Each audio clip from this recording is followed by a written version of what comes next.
嗨，为什么要来这儿啊？志浩，小兔子很可爱的，你过来摸一下，摸一下，保证你的心都会被融化的。它们很可爱的，心情也会变得很好的。不，我不喜欢。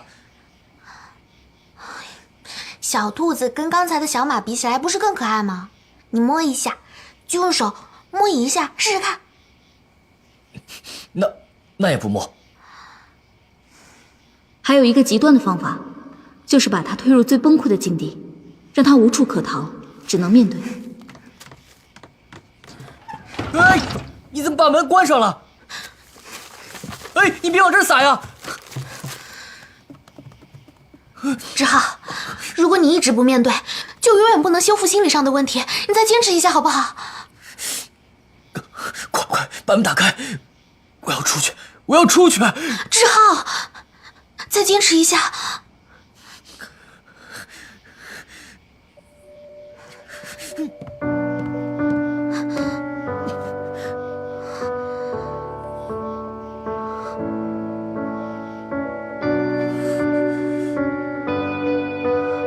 他抓了我的手了。让开！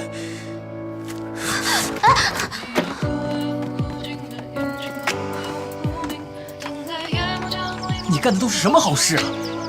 对不起，我真的不知道你会被兔子吓到。我告诉你，这是谋杀！你笑什么笑？因为你刚才抓我的手了，这可是你第一次先走近我的。那还不是因为你把门挡住了？你跟我说实话，这是不是你第一次碰女生？看来那个皮波的旅程还真是挺重要的。不过说来说去，不就是本童话书？你为什么会这么着迷啊？有些东西，对于你来说轻如鸿毛，可是对于有些人来说，它却异常珍贵。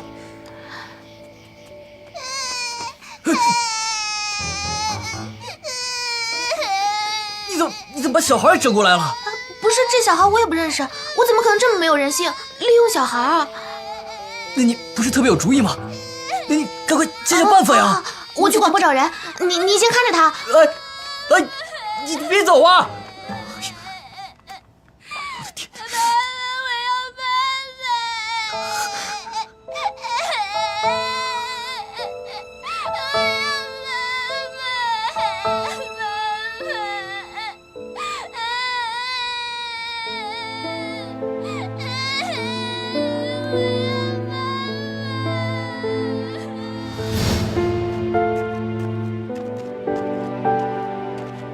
妈妈，你在哪儿？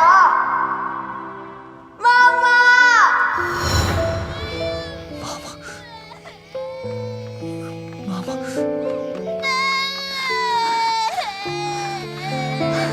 妈妈，不哭了，妈妈在这儿。太好了，孩子的妈妈也在四处找他，委屈管理室就遇到了，就赶快把他带过来。回家，妈妈回家啊！不好意思啊，我这个人实在不太适合带小孩，就把你一个人留在这儿了。没想到你还挺合适的。我其实也没做什么。走吧。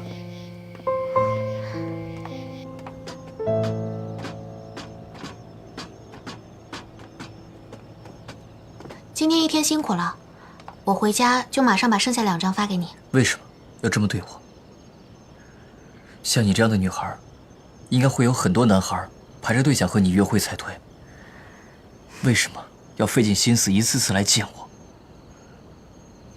我只是一个作家，除了这个身份以外，我是一个很平凡的人。因为你很特别，就像你刚刚跟我说的，有些东西在别人眼里或许轻如鸿毛，但在某人眼里视如珍宝。在我眼里，你一点也不平凡，你是值得被珍惜的。好了，如果你不喜欢这种形式的话，下次再想看书就直接过来找我吧。下周见。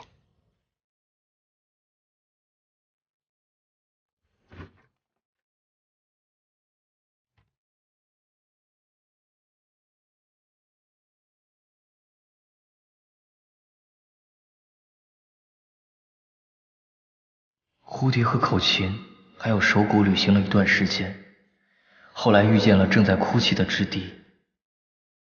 芝迪啊，你又为了什么在这儿哭啊？人们用脏兮兮的手随便抚摸我的身体，也不给我擦干净，还把我随便扔在什么地方。那我们一起去旅行吧。有些东西在别人眼里或许轻如鸿毛，但在某人眼里摄入珍宝。对我来说，你就是这样的存在。妈妈，不要随便叫妈妈。现在你爸爸的老婆是我，你的妈妈也是我，知道吗？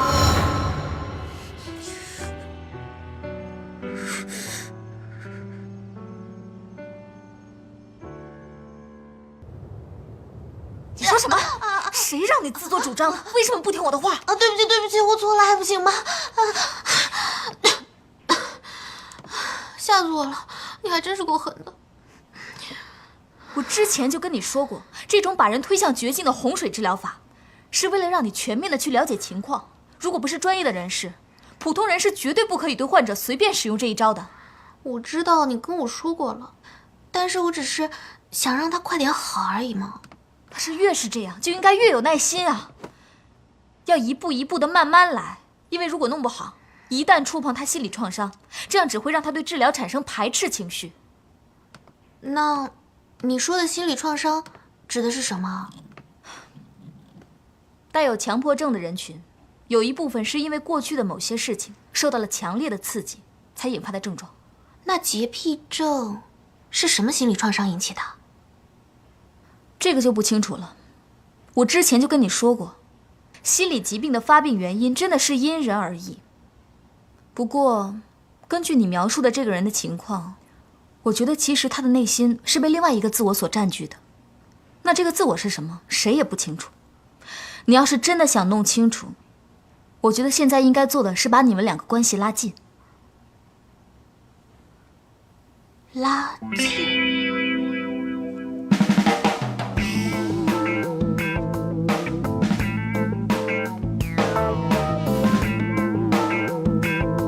今天拍摄结束了，大家收工。辛苦啊！来，小心点，真好看。大家都辛苦了。是呀，今天表现不错呀。刚才拍摄的时候，临时放到画面里的这只小鱼，就送给你留个纪念吧。在监视器里看到这个道具的效果特别好。可是我对宠物有点……金鱼应该还好吧？不像别的宠物需要照顾打理。你把它放在鱼缸里，偶尔喂喂就可以了。听说养小动物可以让人心情放松、精神愉悦呢。那谢谢啊。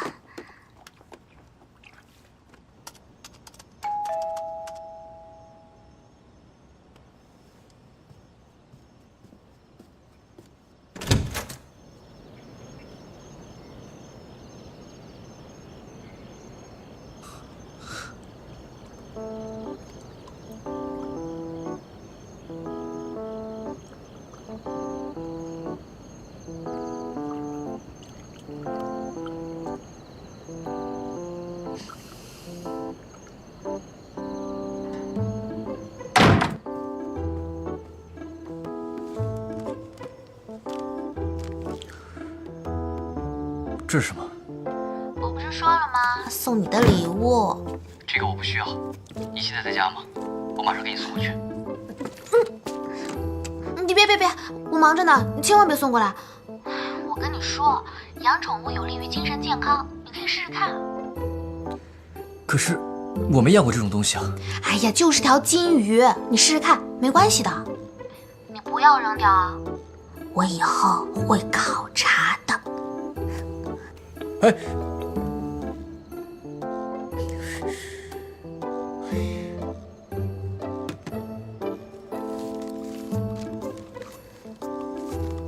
我该拿你怎么办呢？哎，你怎么拉了？哎，你别吃啊！你不能吃这种东西。哎呀，你不能吃啊！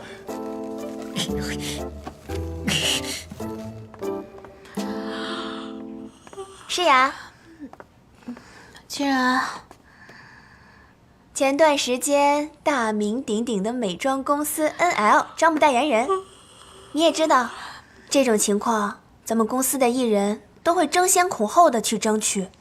我呢也是挤破了头，才跟品牌那边递上你的资料。虽然说希望渺茫吧，但是我们还是要努力一下，对吧？所以，结果呢？结果就是我接到了一个电话，他们说你已经成功的进入了公司的复选里了。真的假的？真的。明天我们就要去 NL 的总部参观，然后商量下一步的合作啦。太好了！人比我想象中的还多。毕竟是 NL， 想争取机会的人很多。不过你放心，在我眼里你最好看。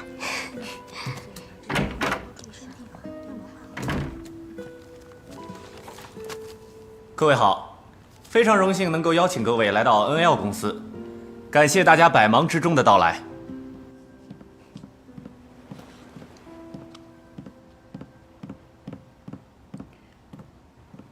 在给诗雅打电话吗？你看，好奇怪，都无法接通。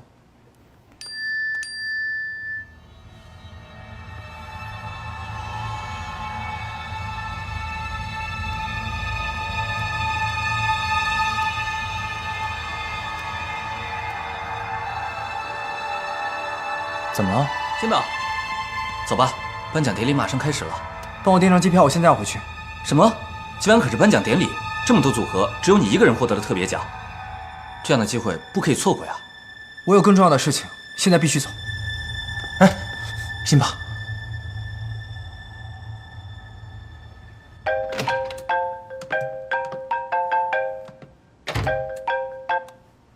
喂，辛巴。喂，诗雅，是诗雅吗？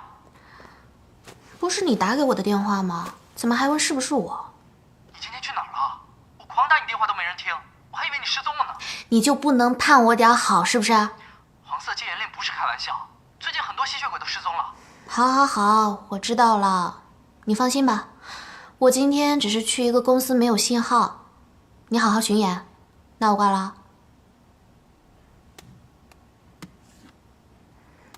首先非常感谢大家对辛巴的喜爱，他对这个奖项真的是特别重视的。不过真的是因为一些突发的原因，他不能来到现场，真的是很抱歉。但是没有关系。辛巴怎么自己不去领奖？我一定会如实转达的。又欺负使唤。谢谢。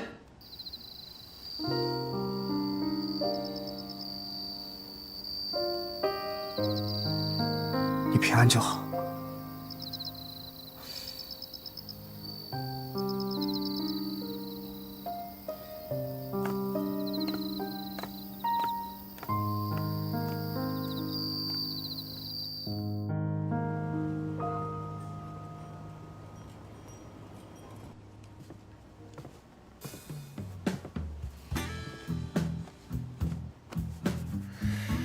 为了防止之前的悲剧再次发生，我决定在你吃之前，先把你捞出来。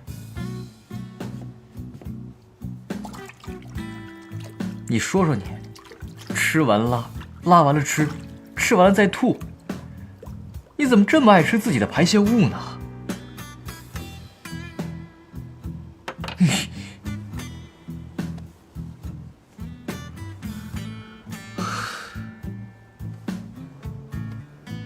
这个水箱本来想着放些水可以调节一下屋里的空气湿度，没想到现在居然在这儿派上用场了。就算送礼物，也得送别人喜欢的呀。今天还得想办法给他送回去。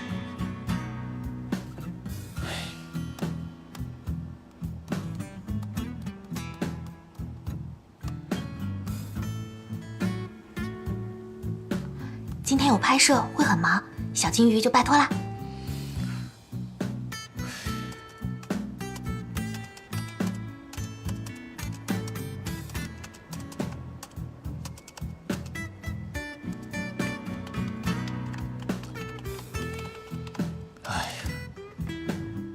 你为什么要一直动来动去呢？你就不能老实点吗？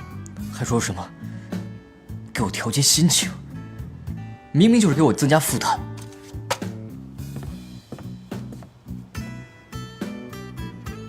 难道是饿了？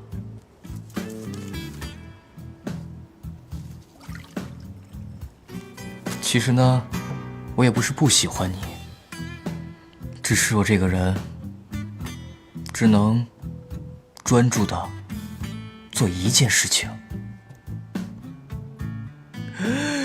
哎，你不能吃自己拉的东西啊！吐出来，吐出来，吐出来！哎呀，哎，吐出来！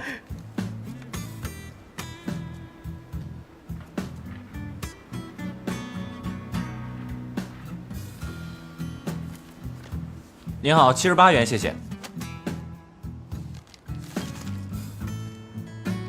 有时会将自己的排泄物当鱼食吃掉，也属于正常。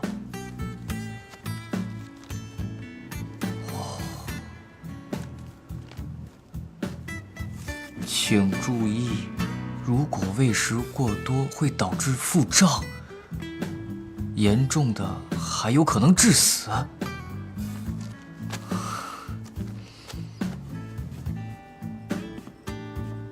你说说你，自己的排泄物自己吃还属正常，我是不是给你喂太多了？我到底是在干什么？就因为你这个小屎球。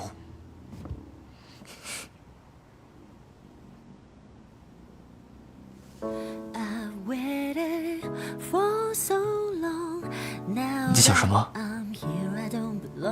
是不是在想同伴？一个人孤苦伶仃的，是不是很寂寞？军国，快来！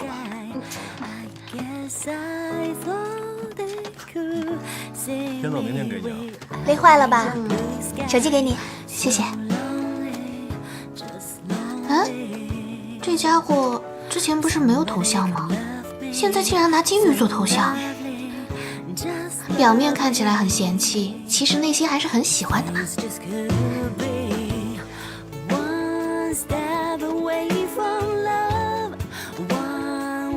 今天回得这么快。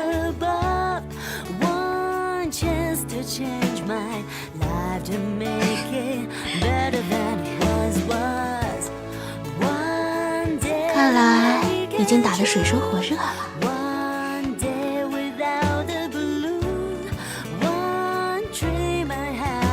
你知道吗？走进这个房间的，除了他以外，你是第一个。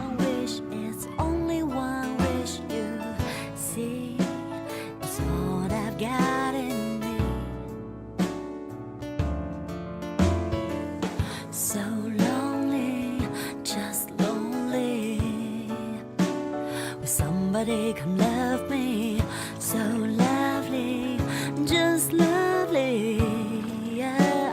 If things just could be one step away from love, one way to get above, one chance to change my life to make it better than it once was.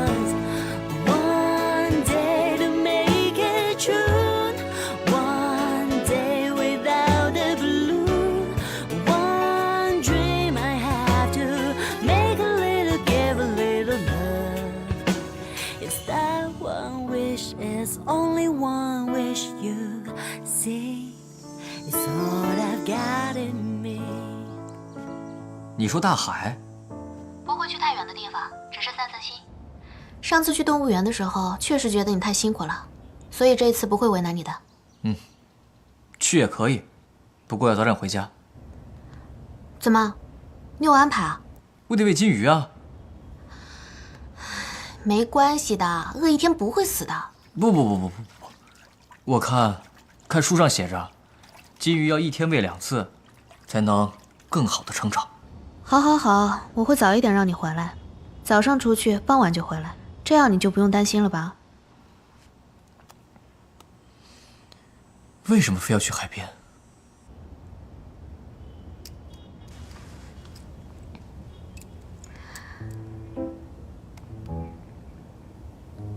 在一个幽静的小岛上，你们才有机会对彼此更深刻的了解，两个人相互依靠，慢慢的更亲密。如果一个小失误记错了开船的时间，你们留在小岛上，住进一个当地的民宿过夜，终于有机会可以摸一摸了，终于可以饱餐一顿了。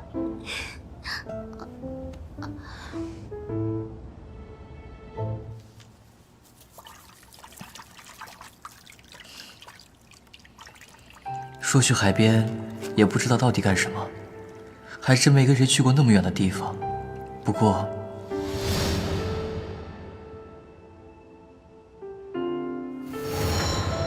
是他，应该没关系吧？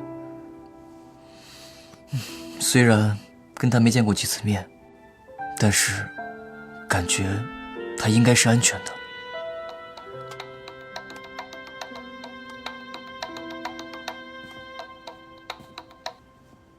喂，你好。我是妈妈呀，一年到头连个电话也不打，从小到大都一样不懂事。算了，我懒得教育你了，反正你也不会听我的。下个月是你爸爸的忌日，你总该露露脸了吧？做子女的义务你还是要尽到吧？好，我去。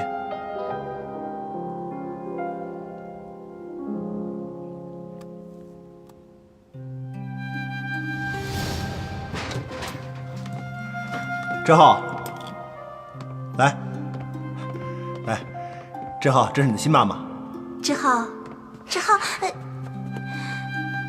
我不要新妈妈。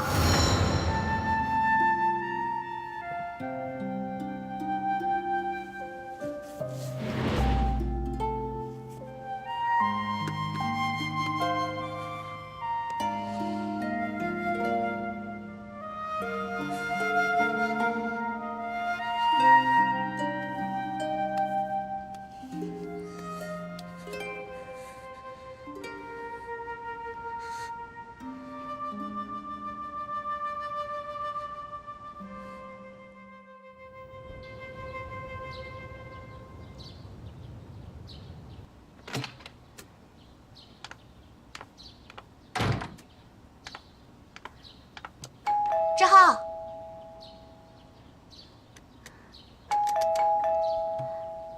不应该啊，不是都约好了吗？平时最守时的人啊。志浩，哎，你在家啊？你是不是睡过了？我们快点走吧，我们还要坐1个小时的火车呢。我不去了。什么？书我也不要了。我们之间就到此为止吧。你是说皮波的旅程你不要了？那不是你说最珍贵的书吗？是不是你觉得太累了，或者不舒服？如果你不舒服的话，我们其实可以改天的。以后不要再来找我了。哎，等一下，我们都已经有进展了，为什么你忽然要放弃啊？如果你觉得很累的话，我们可以……李诗雅，我再告诉你一次。我们之间到此为止，你算我什么人？你是我请来做治疗的吗？是你突然出现，是你突然要改变我，是你突发奇想要做很多你想做的事情。但是我告诉你，无论如何，你是改变不了我的。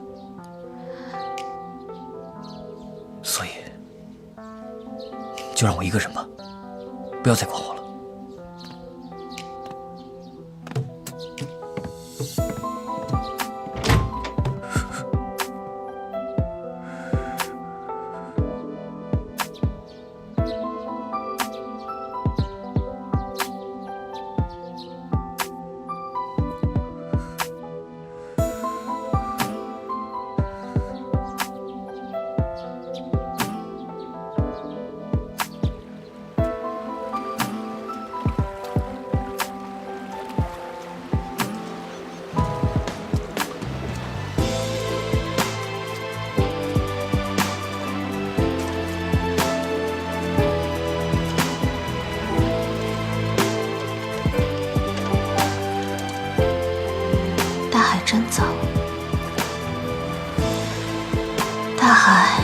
从远处看挺漂亮的，可是，可能在志浩的眼里，世界就是这个样子吧。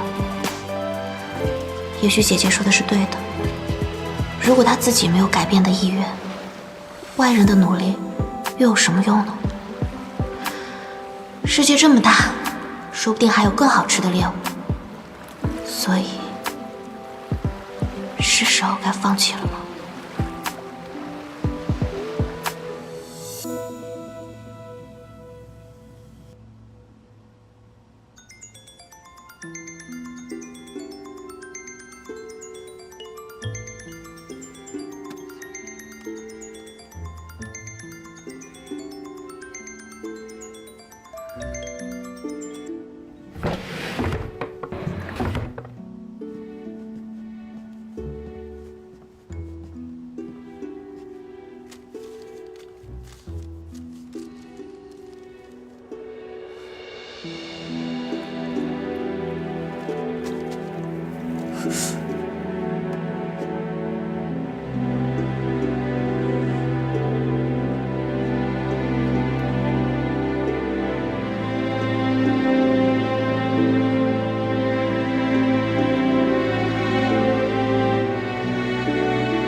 各位，今天把大家找过来开会呢，有2个事情向大家宣布一下。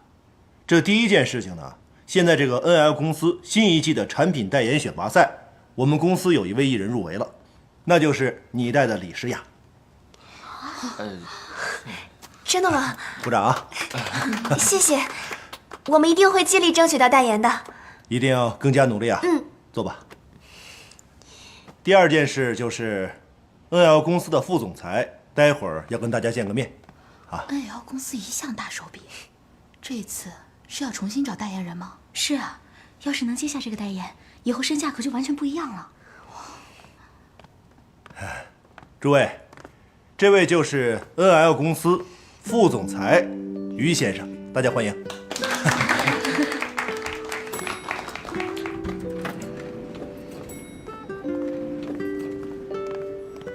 徐清然，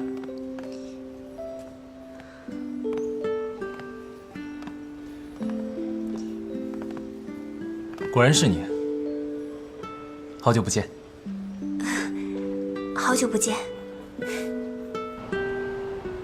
最近怎么样？有没有好一些？没有，我不是紧张，我只是有些低血糖，所以才会发抖。我记得上学那会儿，你每次见到我都会这样。所以后来我兜里面常备1颗糖，想说如果你低血糖犯了的话，就给你1颗。后来成了习惯。当年你退学走了，很多同学都好奇你去哪儿了，都不知道你的消息。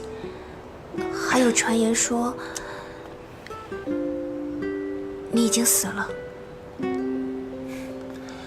哦，这些我都听说了。抱歉，让他们失望了。于泽，只有你健康才是最重要的。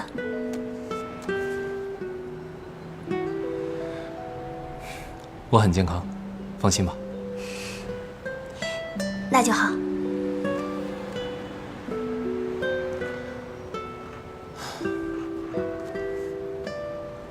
最近没有几件事让我开心的。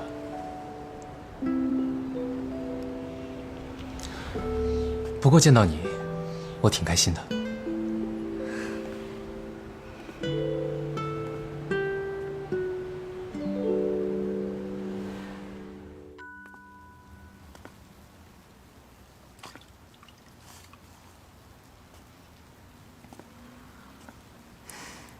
真希望能成为 NL 的模特，这样我的照片就可以挂在这儿了，像做梦一样。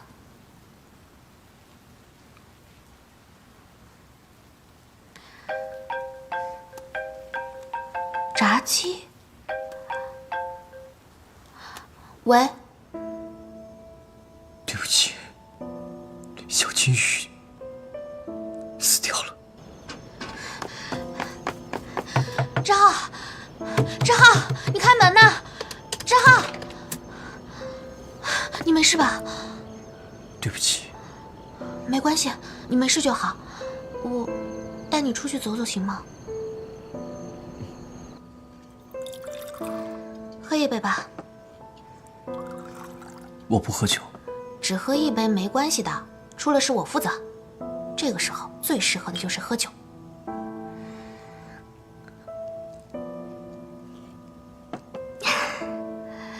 人在悲伤或者不开心的时候，偶尔喝一杯不碍事的。有的时候酒会让你更放松，也会让你更真实的面对自己的情绪。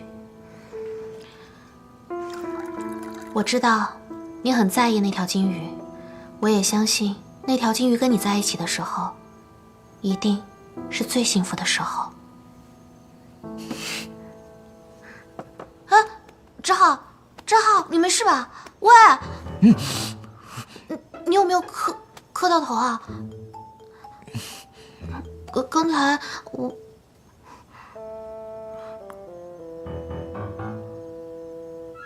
对不起，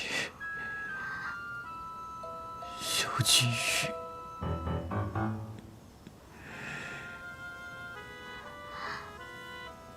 对不起。太夸张了吧？1杯酒就喝醉了，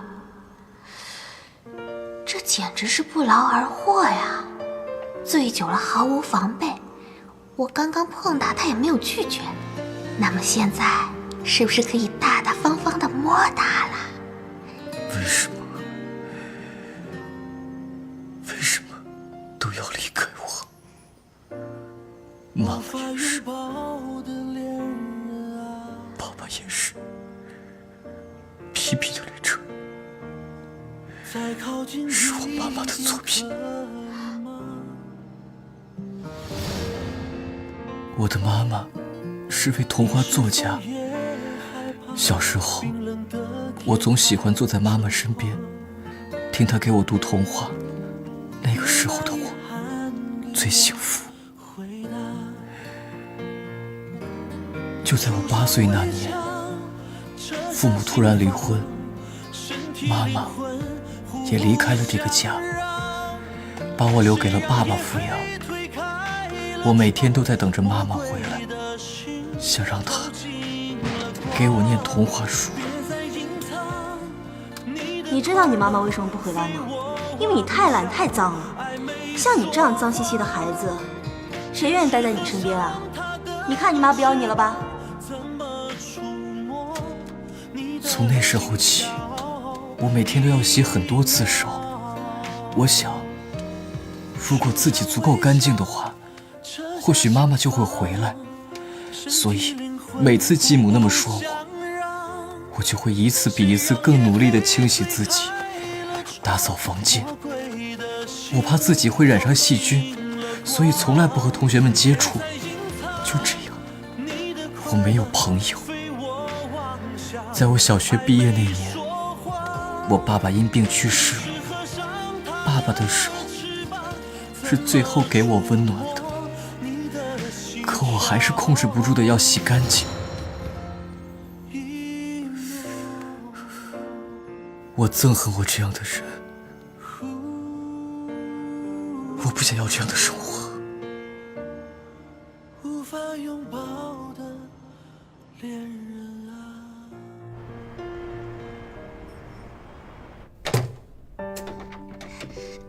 到家了。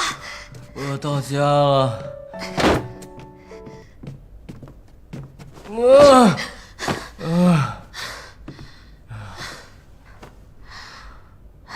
终于知道他的秘密，心里竟然有些难过。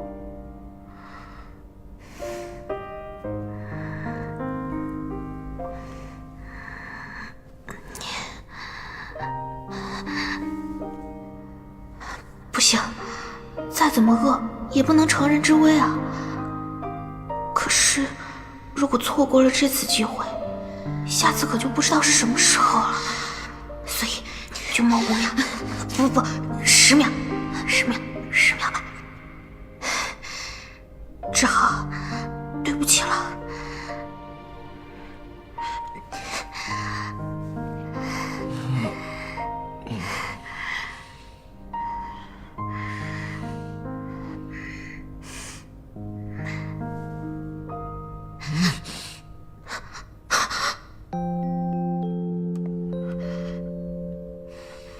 不要离开我。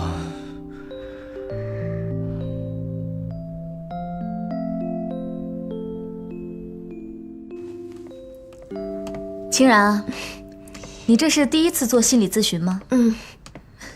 没关系的，很多人都像你一样，第一次来都有所顾虑。但是我们的工作就是为你解决问题，并且保守秘密。我最近睡眠不太好，又开始做同一个梦。之前也出现过这种情况吗？我高中的时候暗恋一个学长，我特别喜欢他，然后突然有一天他退学走了，我就鼓起勇气问他为什么。那他怎么回答你的呢？他就过来对我笑了笑，然后说了一句再见，从此就消失在我的生活里了。从那以后，我经常梦到他说的那句再见。慢慢的，我不再做那个梦了，也走出了他对我的打击。那又是什么原因触发了你再次做这个梦的契机呢？因为我又见到他了。我知道这很神奇，但是看着他活生生的站在我面前，我觉得那10年的痛苦和疑问好像都不算什么了。我觉得可能是过去有些事情在你心中留下的遗憾所带来的应激反应，当你再次见到他的时候，也会再次被带入你心目中的那个场景。其实要想要解决这个问题非常简单，等这个遗憾被你释怀的时候，自然也就不会去想了。我知道了，这个是短期内治疗失眠的药，没有什么太大依赖性，但是1天只能吃1颗。有什么问题可以随时打给我。谢谢兰溪姐。客气。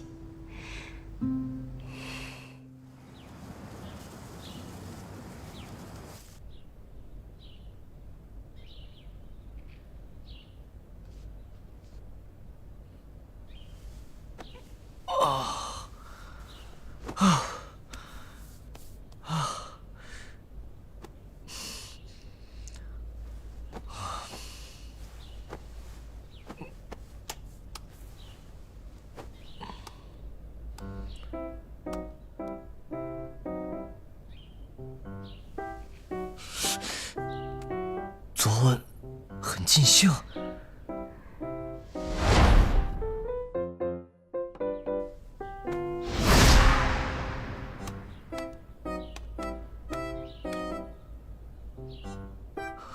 昨天怎么给我发了2个章节？我们到底发生了什么呀？我终于听到原因了，原来他的洁癖症源于家庭。你还没有放弃啊？我胜利在望了，放弃干什么？想胜利，你趁他喝醉的时候直接扑上去就好了。我像那种乘人之危的禽兽，像吗？我承认，我确实碰了他，但是我实在忍不住了嘛。而且，我只碰了他这么一点点，我内心已经很惭愧了。就这么一点点，说到底你还是摸了他呀？那是因为他说的实在难过，我不忍心嘛。而且，通过昨天的谈话，我已经确定他确实要改变自己了。所以，只要我帮助他克服小时候的心理创伤，那你打算怎么办？说起来有些多管闲事，但是我觉得最好的解决方法就是让他和他妈妈见上一面。只要他和他妈妈见上一面，那么一切就都有可能改变。喂，我不是在问你打算怎么治疗他，我是在问你啊，打算怎么办李诗雅？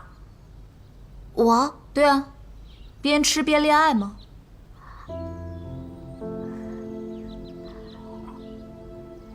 恋爱。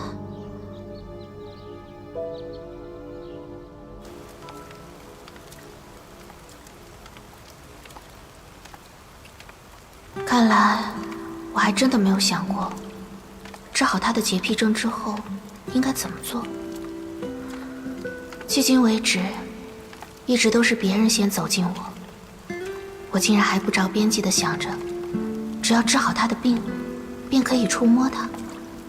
虽然恋爱当然是自然而然的会有身体接触，可是恋爱也得是需要彼此喜欢对方吧。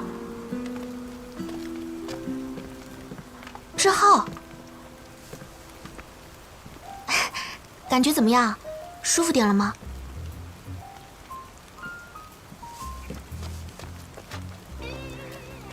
这是怎么了吗？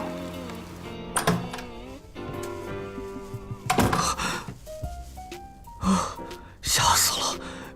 这怎么办呢？太尴尬了。喂，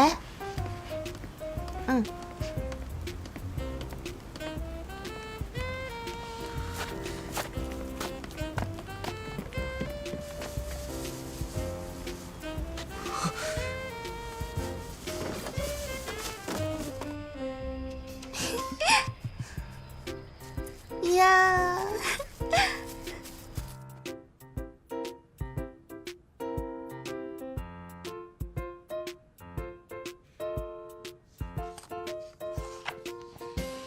怎么办啊？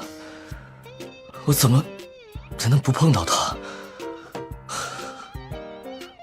我真的要疯了！已经第3天了，没理由啊！不可能一下子给我发这么多章节啊！肯定有什么特别的事情。可是我也不能去问他吧。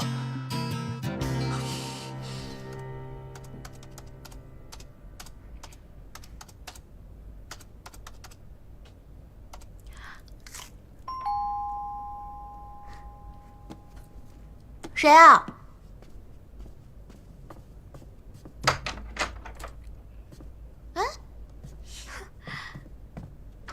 你怎么这么快就回来了？李诗雅小姐，这是送给你的礼物。你真的拿到这个奖了？本来我还替你担心呢，竞争这么激烈，怕你得不到，到我们家一哭不起。我什么时候在你面前哭过啊？说。哎，实话呢？怎么没来？连体婴终于分开了？实话还没起飞呢，我是提前结束那边活动回来的，因为想见你啊。怎么就是没有邮件呢？看什么呢？没什么。李诗雅，嗯，你最近很奇怪哦，啊，突然变得神神秘秘的，说，是不是跟我之间有秘密了？有秘密不是正常吗？我们又不是小孩子了，人长大了都会多多少少有自己的生活啦。道理我明白，但是我不喜欢。不好，我得先走了，不然记者该上班了。走了，拜拜。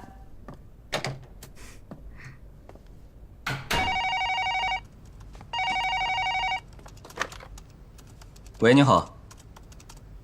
哦，您是要那个皮波的旅程作者的号码是吧？哦，电话号码的话属于个人隐私，恕我们无可奉告了。如果您非要一个联系方式的话，我们可以把他的邮箱告诉你。啊，好的好的，我记下邮箱了，谢谢，麻烦你了。太好了，终于找到联系方式了。妈妈，这怎么办？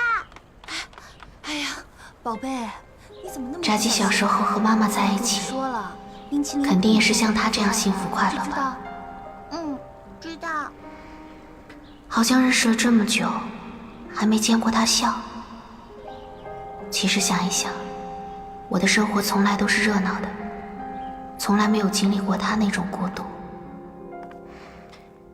因为我们是外貌优于人类的吸血鬼，所以从小到大，身边围满了喜欢我的人。在家里，我们姐弟3人也总能把生活搞得鸡犬不宁。还有一直陪在我身边的朋友们，干杯！喝！真的无法想象被亲人抛弃的那种绝望和无助，无依无靠，只能封闭自己，才能避免外界的伤害。这样长大的他，我如何能够了解？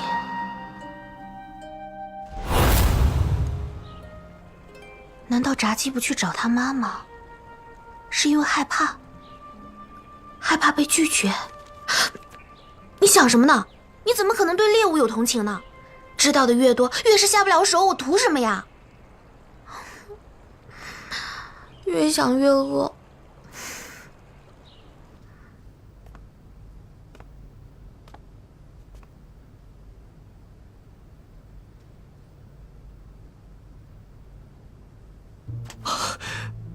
果然还是不行。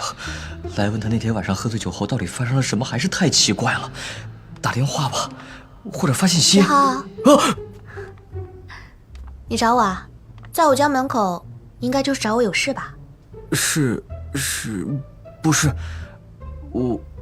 我是说那天。那天？哦，我知道了，就是你只喝了2杯就人事不省，还是我把你背回来的那天吧？你非要说出来吗？你不用表达歉意的，谁喝多酒都会比较弱智，我喝多酒比你严重多了，没关系。不是，我不是来道歉的。啊？谢谢你，我是来说谢谢的。谢我什么呀？短话说，你多发给我了。因为我正好要看嘛，然后你就发给我了，然后把书给我吧，别再没其他事了。哎，志浩啊，你不用谢我，因为我也从你那里得到了珍贵之物，得到酬劳是应该的，不用放在心上。拜拜。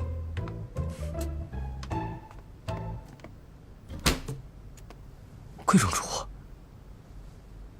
什么贵重之物？这样开玩笑会不会太过分了？不过我说的也没错啊，我的确是从他身上收到了贵重之物。要是他下次还喝酒，该多好呀！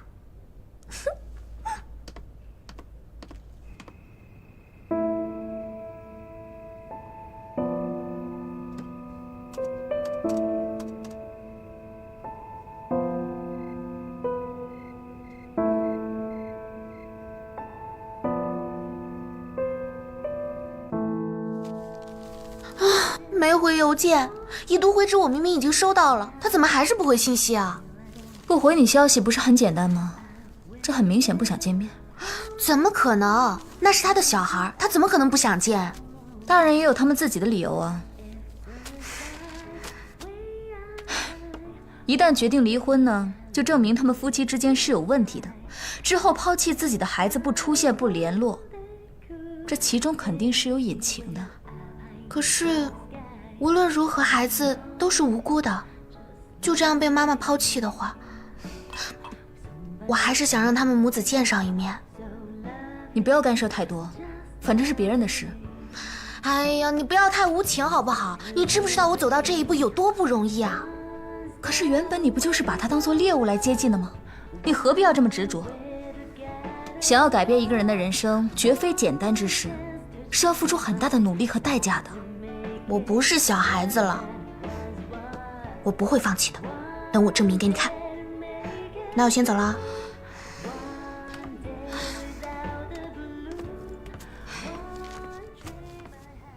以前的我好像从没有对某件事情有过如此渴望的程度，也从没有努力过，即使仅仅是触摸，也能感觉到一种温暖干净的能量。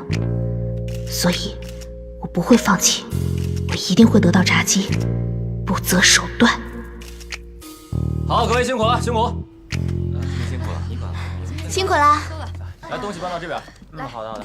搭把手，没事吧？感觉踉踉跄跄的。我再联系一下。不知道为什么打不起精神。把光都关一下。咱们到这边休息一下吧。把那边也弄好。我觉得这个放在这儿应该。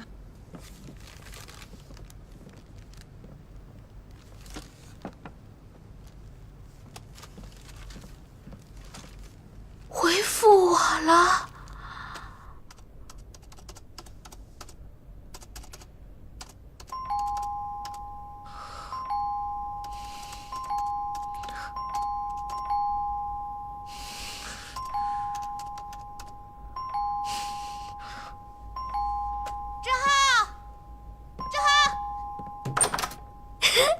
晚上好，怎么还没睡啊？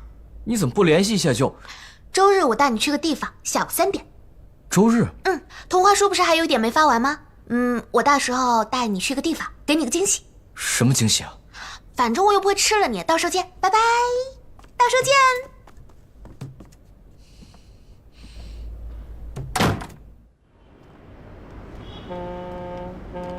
到底要去什么地方啊？我既然已经跟你出来了，我至少有权利知道。哎呀，你就跟着我走吧，别担心了。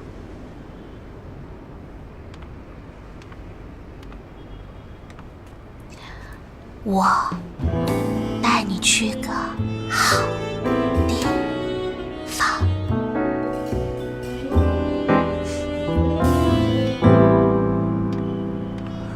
哎，好地方！我跟你说，我对你绝对没有那种想法。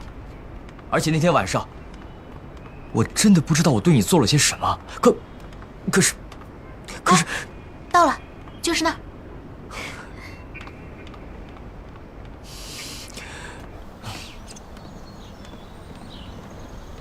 家门口不是有咖啡厅吗？为什么要来这里？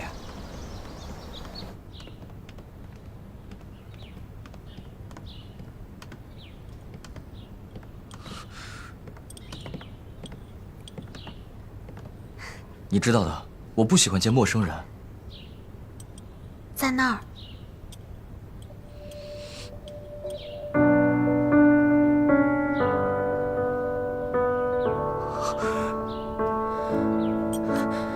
志浩，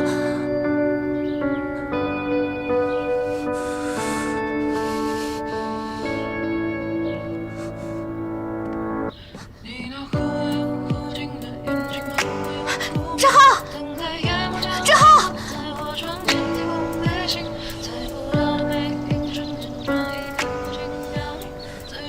这到底是怎么一回事？我没提前跟你说，对不起。上次你告诉我，那本书的作者就是你妈妈，还有你童年的那些事。你说那本书对别人不重要，但是对你却是最珍贵的。其实，你是在想念你妈妈。人生最幸福的时刻，只有小时候妈妈温柔的声音，还有暖暖的手。我每一天都在想你。你不是一直在等这一天的到来吗？你到底在怕什么？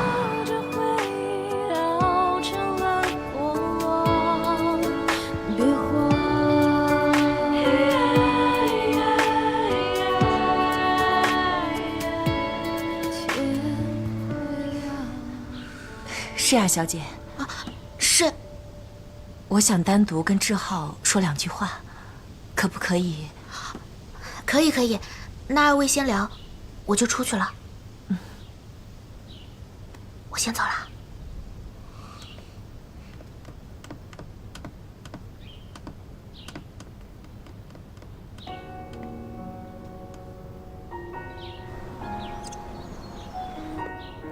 他的表情看起来不太好，会不会应付不来啊？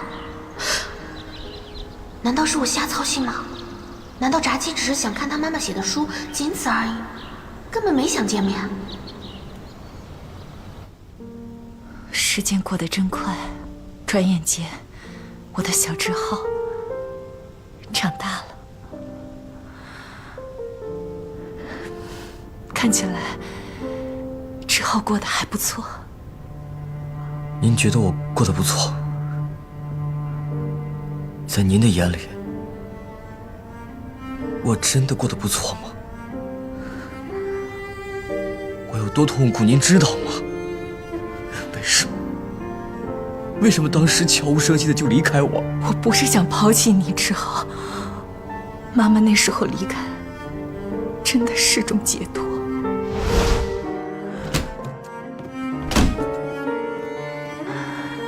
你知道，你爸爸总是在忙工作。虽然我努力试着理解他，配合他，可是和他在一起，我觉得越来越孤独、寂寞、无助。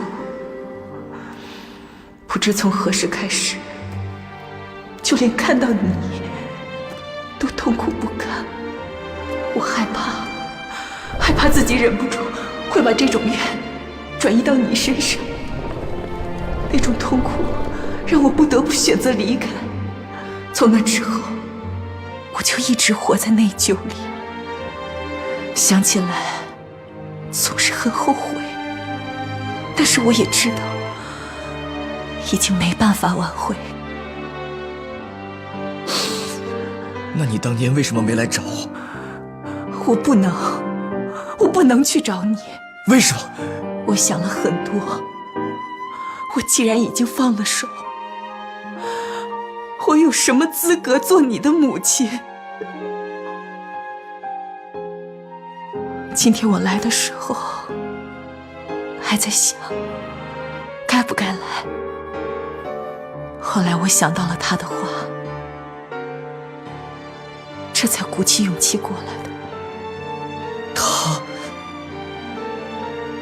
难道是诗雅？几天前他跟我单独见过面。我今天来呢，是来拒绝你的请求的。我已经深深伤害了他。我来拜托您，不是为了让您对志浩以后的生活负责。您是他的家人，您能给予的是帮助，不是痛苦。他的话深深打动了我，我这才下定决心来见你。志浩，妈妈知道，现在说这些话都太晚了，但是妈妈真的想告诉你，妈妈每分每秒都爱着你。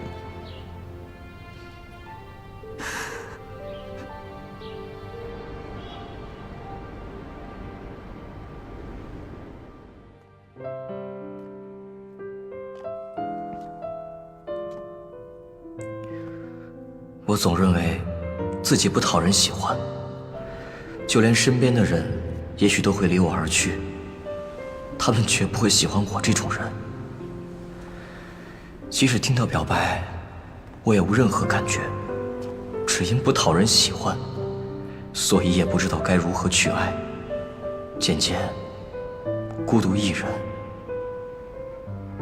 可是现在缺乏的那部分，好像慢慢的被填补了起来。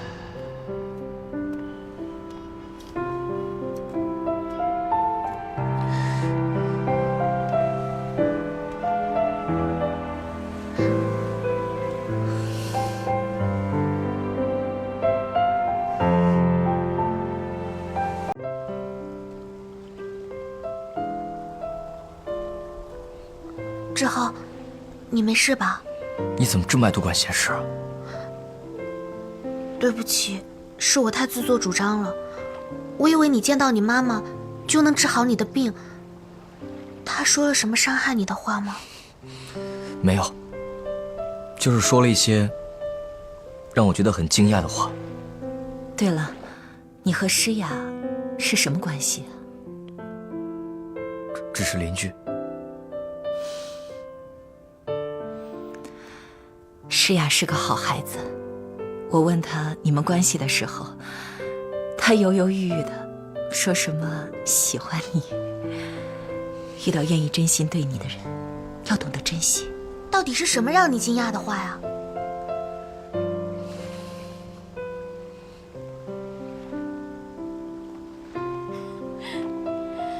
认识你这么久，第一次看到你笑。对了，谢谢你。啊？其实，我一直都知道妈妈住在什么地方。想找她的话，随时都可以，只是我没有勇气。我怕她说不要我，我害怕自己什么都不是，我更害怕被抛弃的感觉。所以直到今天，我才发现，我想念的不仅是母亲，而是被爱的感觉。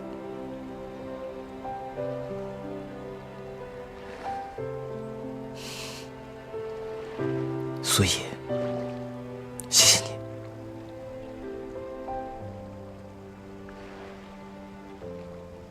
为什么心里这么难过？等等，现在不是说这个事情的时候。既然见到他妈妈消除了误会，那么现在，志浩，那就说明你已经痊愈了，对不对？怎么了？怎么了？细菌。不是吧？你不是都已经见到你妈妈了，这不应该治好了呀？这么多年养成的习惯，怎么可能那么轻易就改了？我在干什么呀？费了这么大力气，结果完全没有起色。童话书也只剩2张了，我到底在干什么呀？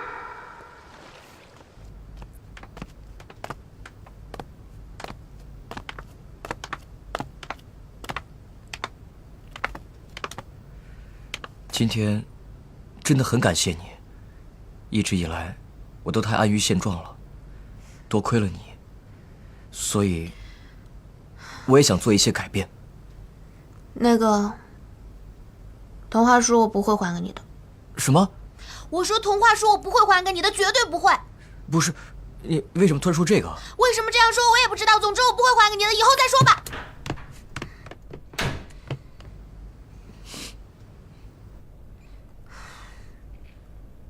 要是现在把书还给他，就真的没有见面的借口了，一切就结束了。